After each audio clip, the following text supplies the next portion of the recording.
The entire footballing community is in a state of shock and mourning following the death of the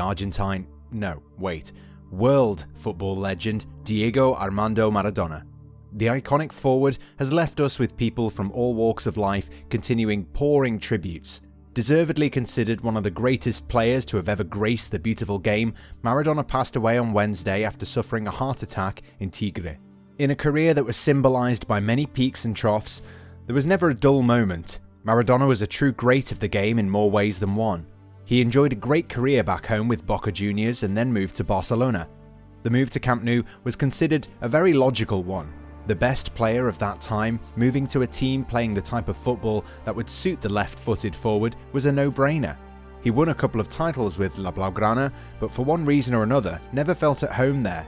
As a person, Maradona was always the type who would always talk about bringing joy to the people around him. No wonder that despite his much documented issues, Maradona always oozed passion and a love for the game while on the field. "If I die, I want to be born again and I want to be a footballer, and I want to be Diego Armando Maradona again. I am a player who's given joy to the people and that is enough for me, and I have plenty." This is what the legend had to say about himself. Despite all the troubles he had to deal with throughout his career and after retirement, Maradona was happy with who he was. It was in Napoli where Maradona's legend would truly begin. Always an enthusiastic supporter of the working class in mind and spirit, Maradona decided to leave the glamorous side of things in Catalonia to sign for Napoli at a time when the city was going through a rather forgettable period. The club itself was a shambles if you think about it. Napoli had never ruled Italian football and were far behind the likes of AC Milan and Juventus. Back in 1984, Napoli was far away from being considered the top destination for a global football star such as Maradona. The city itself was a place few tourists would consider a destination of choice. However, a city that had no mayor, no money, had a poor infrastructure and no sanitation to speak of somehow managed to sign arguably the best player in the world. In order to understand Napoli, you have to understand Maradona. Two different things, but sharing a common heartbeat and a soul. There was something unearthly about this marriage. Within the brightness, there was always a hint of malevolence. Maradona was the poster boy of Argentine football.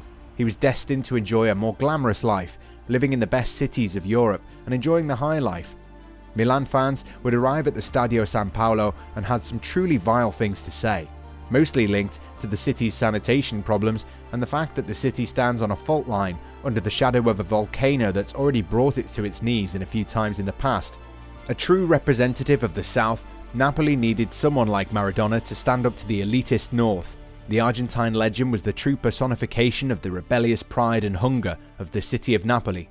It was no mean feat, but once he wrestled the first Scudetto from the grips of the most hated and eternally dominant sides in Italy, Maradona became not only a champion of the city of Naples, but also the champion of the South. 2 titles, or Scudetti as we would like to call those, and some truly great memories. This was the legendary forward's legacy. In 1987, Milan, devoid of ideas, decided to appoint Arrigo Sacchi, who would guide them to the league title, on the road to which they registered a 3-2 win against Napoli away from home. In 1990, Maradona would guide Napoli to their second, and to date, their last ever Scudetto. Milan did manage to beat them during the 1989-90 campaign, but even Sacchi admitted how difficult it was to tame the Argentine. "We could dominate, playing great football as a team, but then he needed just one touch to completely change the game." He faced England in the 1986 World Cup and gave us 2 months of absolute genius and madness at the same time. The backdrop of the game was quite political in nature. Argentina had only recently lost the Falkland War. The entire English audience was now looking to see the national team win another war. However, it was the day when Maradona humbled and enraged the enemy in a manner only he could. Argentina ended up winning the World Cup at a time when the nation's morale was at an all-time low, and it was Maradona who was the driving force behind that triumph. And while the dark underbelly of Napoli finally bested him, we can never forget Maradona for what he gave to the city. At a time when crime was on the rise and nothing was going right, watching him play at the weekend was what helped the Neapolitans keep their sanity in check. It was 1984. Maradona had only just arrived when he found out that a charity game was needed to raise enough money for a sick kid. Napoli didn't want to participate in the game, and the player's insurance company told him that they wouldn't be there for him if something bad happened. Undeterred, Maradona played the game as if it was a Scudetto decider. Little gestures such as this show that despite fighting demons all his life, Maradona had a big heart. Growing up in a rough neighborhood in Buenos Aires, he knew the harsh realities of life. This is why he saw the people of Naples as his own and they as their own. We could talk about how he lost his way, almost got himself sucked into an abyss due to his cocaine addiction, but do these things really define what Maradona stood for? As the world and the city of Naples mourns the loss of an icon and a mad genius, we can never forget what Maradona meant to football and how relatable he was for all those people for whom life is a daily struggle and how important it is to still look forward to something every week. Maradona was that hope to millions of people, and with him gone, there's a void that'll probably never be filled. Now you must be wondering why we haven't even started talking about those comparisons with Lionel Messi, rather the other way around.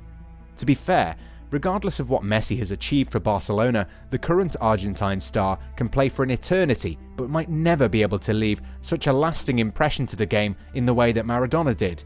And those aren't our words, Messi said those himself. Carrying Argentina to a World Cup triumph was no mean feat. The Albiceleste were not the greatest team on the planet in 1986, but why concern yourself with such basal things when you have a guy like Maradona in your squad? In his quintessential struggle to please and to be pleased, Maradona was sadly ensnared by the local mafia. Frequenting a mafia-run joint, the legendary forward would fall to the dark side of football, taking cocaine and living a rock star life. In Italian, they have a term that says dalle stelle alle stalle, from the stars to the stables. He arrived at the club by helicopter and was greeted by 75,000 fans. A few years later, he was summoned for an interview by the local magistrates. After knowing that there was no winning for him, Maradona left Naples. His departure coincided with the club and the city both crumbling away. He was their talisman, their messiah and their wizard. He gave them a dream, but the local mafia corrupted him to the point where he was no longer welcomed on the football field anywhere on the planet. He was loved in Napoli, but slowly started realizing that he was being used by a lot of people. Many fed off of his fame and riches and used his name for their use. It had gone on for so long that Maradona was unable to see the difference between friends and profiteers. It was the perilous world of the Camorra that brought about his downfall, and this is the place that reshaped his entire personality. The ban hit him hard and he was never able to fully recover from it. Many tried to help, but he was just too far gone. In between the off-field drama, there were always many health scares. Being associated with the Giuliano family was another reason why he was never able to return to football again. He'd become a hard man to be trusted, and no one wanted to welcome him back onto the football field. And while he did delve into football management, his eccentric nature and refusal to add to his tactical knowledge meant that he would never hold a better footballing position other than being a one-time manager of the Argentine national team. While tributes keep flying in from around the world, Naples has become a city that has lost its favourite son. Fans of the club were always convinced that their titan would have wanted to die in the city where he's treated as royalty, and even with prophetic devotion. Pretty much everywhere you go in the city, you see something associated with Maradona. He might not have spent a decade in Naples, but there is no Napoli without Maradona. 2020 has already been a bad year for the entire world. We could have done without another loss. But as Gary Lineker said, we can only hope and pray that Maradona finally gets the peace of mind and rest he'd been craving for a very long time.